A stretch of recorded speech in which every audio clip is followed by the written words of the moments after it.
Marami ng comeback stories sa libro ng Premier Volleyball League, pero kung meron mang isang koponan na pinaka-capable sa comeback, walang iba kundi ang Creamline. Rank 4 sa preliminaries to forfeit. Paano nangyari yon? Creamline champions pa rin. Creamline hanggang dulo. The most epic PVL championship of all time. Pero bago yun mga ka-V-Heads, huwag kalimutang mag-subscribe at click ang notification bell para updated ka sa aking latest videos. Time and time na pinapatunayan ng Creamline ang kanilang matamis na dynasty. Natatalo pero unmatchable pa rin ang records ng defending champions. At nakakamangha ang kanilang storya this 2024 All-Filipino Conference. Bagay na nakakapanibago para sa winningest team ng bansa. Normally makikita nga natin ang Creamline with 4 to 6 losses in a season sa tatlong conference na yon. Noong 2023 season, meron lang 4 na talong Creamline. 2 sa First All-Filipino, 2 sa Invitational Conference, at undefeated pa sa Second All-Filipino Conference. Pero yung 4 na talo, naranasan agad ng Creamline this season sa unang conference pa lang. At tunay na lagay nga sa alanganin ang Cool Smashers this conference. Nalasap nilang first ever 3-set loss sa Pro League, ang worst elimination round performance in 6 years, at rare back-to-back losses. Unang big defeat nga ng Creamline ay nang patikimin sila ng mapait na straight sets loss ng Cherry Tigo. At nasundan nga ang Santa Rosa Curse matapos sila muling matalo sa Santa Rosa Sports Complex sa Laguna kontra sa Petrogas Angels. At bago pa nga matapos ang eliminations, natalo muli sila for the first time kontra sa PLDT High Speed Hitters in 4 sets. Nagtapos ang Creamline bilang 4th place team sa eliminations with 8 wins and 3 losses, pinakakulelat sa final 4 teams. Dalang Cherry Tigo, Chocomucho at Petrogas nga ay may 9 wins and 2 losses. At kung inakalangan ng lahat na maganda na ang bangon ng Creamline pagdating ng semifinals, nakatikim pa sila ng back-to-back losses. Sa opening game ng semifinals, nalasap nilang masaklap na reverse sweep ng Chocomucho in 5 sets.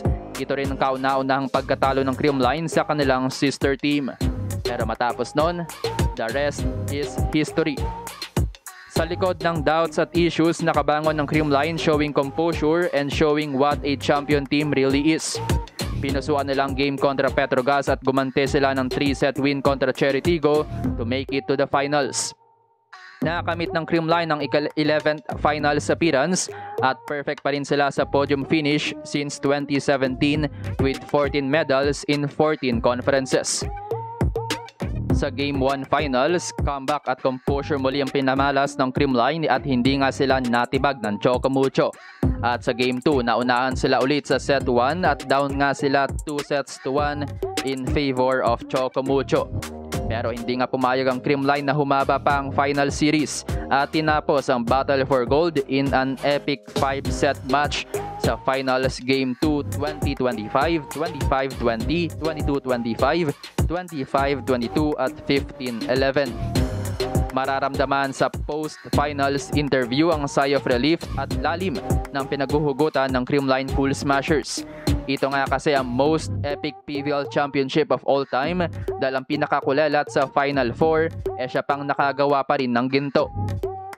Historic nga rin ang forfeit ng Creamline sa All-Filipino Conference, winning the 2022 Open Conference, 2023 First All-Filipino, 2023 Second All-Filipino at pang-apat na sunod nga ngayong 2024 All-Filipino Conference.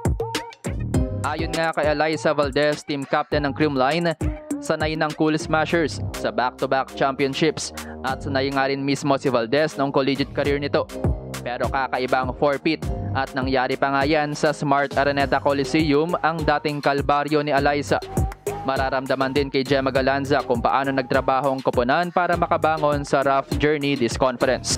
At umaasa nga rin si Galanza para madagdagan pa ang 8 tropeyo ng Creamline.